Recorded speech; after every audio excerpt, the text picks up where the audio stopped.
Mikhail Gorbachev, el ex líder soviético que puso fin a la Guerra Fría de manera pacífica, murió a los 91 años de edad. Tomó el poder en 1985, impuso reformas internas, además de abrir la Unión Soviética al mundo, pero no pudo evitar su colapso, por lo que hoy muchos rusos lo tildan de traidor. Y fuera de su país será ampliamente respetado. Gorbachev ganó el Premio Nobel de Paz en 1990, esto por su papel en el fin de la Guerra Fría. Sin embargo, siguió siendo muy despreciado en su casa. Los rusos lo culparon por la disolución de la Unión Soviética en 1991, una superpotencia cuyo territorio se fragmentó en 15 naciones independientes. Saludamos entonces a nuestro primer invitado del día. Él es Diego Repenin, historiador y doctor en estudios rusos. Gracias, Diego, por estar con nosotros esta mañana de miércoles en Directo América de France 24. Hablemos entonces principalmente por el legado de Mikhail Gorbachev. ¿Por qué fue tan tachado por muchos soviéticos y también pues tildado como traidor en su país, a diferencia de Occidente, que era muy respetado? Hola, buenos días. Muchas gracias por la invitación. Sí, es un problema complejo, ¿cierto? Puesto que pese a que las reformas que impulsó en la década de los 80 fueron recibidas de buena forma por la sociedad rusa y por la Unión Soviética en general, la década de los 90 que inauguró la caída de la Unión Soviética fue una década bastante caótica, bastante traumática desde distintos puntos de vista, desde perspectivas económicas, sociales, demográficas incluso.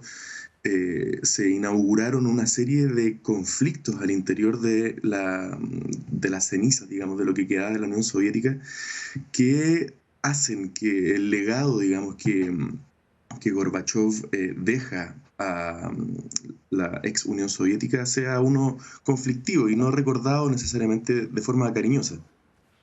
Claro, Diego, y precisamente también en estos tiempos de guerra que vamos a analizar a lo largo de nuestra conversación. Pero hablemos ahora de la perestroika, una reforma para liberar la economía llevada a cabo en estos últimos años de la Unión Soviética.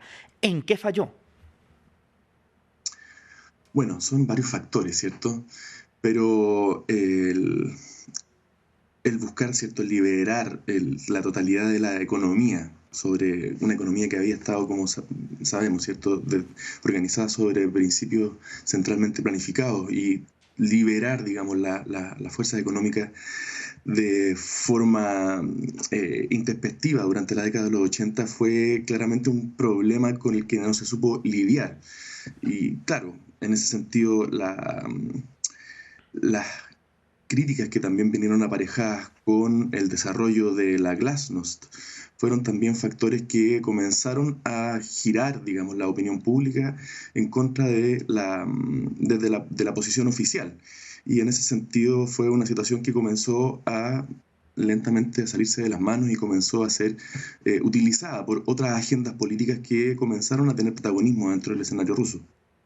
Tanto la perestroika como la glasnost fueron, digamos, los principios de la caída de la Unión Soviética, o ya, pues digamos que obviamente ya venía debilitada, ya venía con bastantes divisiones dentro de todos los países que la integraban, pero digamos que estos fueron los dos factores principales para la caída. Bueno, tú bien indicas ahí, ¿cierto?, que había factores, habían eh, indicios de problemas anteriores, ¿cierto?, que venían desarrollándose ya desde la época de Brezhnev, ¿cierto?, la acumulación de una deuda externa bastante grande que hacían que la economía rusa se viera en aprietos para poder llevar a cabo reformas que fueran significativas, profundas y que tuvieran un efecto positivo sobre la totalidad del sistema económico soviético, ya indicaban, digamos, de que la Unión Soviética se encontraba en un problema. Eso también, si le sumamos la situación internacional, ¿cierto?, con el surgimiento del gobierno de Reagan y la posición más agónica que trató de establecer el gobierno de Estados Unidos durante este periodo, ¿cierto?, durante la década de los 80, agudizaron los conflictos económicos y políticos que tenía la Unión Soviética, quienes se vieron en la obligación también de comenzar a aumentar el gasto en defensa, etcétera, y todo lo que aquello implica, ¿cierto?, cuando aumentaban las tensiones en el contexto de la Guerra Sí. Fría y la mantención de la paridad estratégica. Diego, hablemos de otro de los grandes hitos de su liderazgo, del acuerdo firmado con Estados Unidos de las armas nucleares de corto y mediano alcance. Además, el fracaso de Gorbachev en su plan de la desnuclearización completa.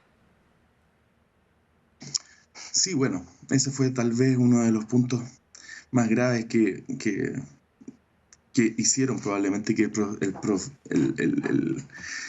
el problema de la Guerra Fría no lograra ser resuelto y que al interior de la Unión Soviética, ¿cierto?, se le considere como uno de los principales arquitectos de la caída y de la pérdida de prestigio mundial de Rusia, ¿cierto?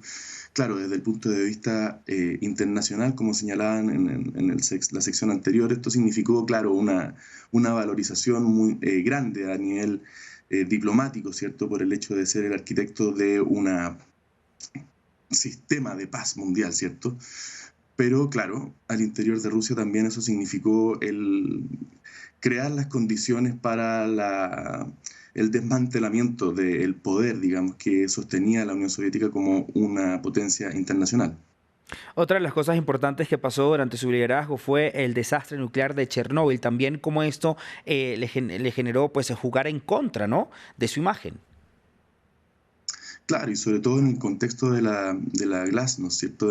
La que se había establecido una suerte de apertura con respecto a la información, un fin casi total del sistema de censura que se había establecido en la Unión Soviética desde la década de los 80.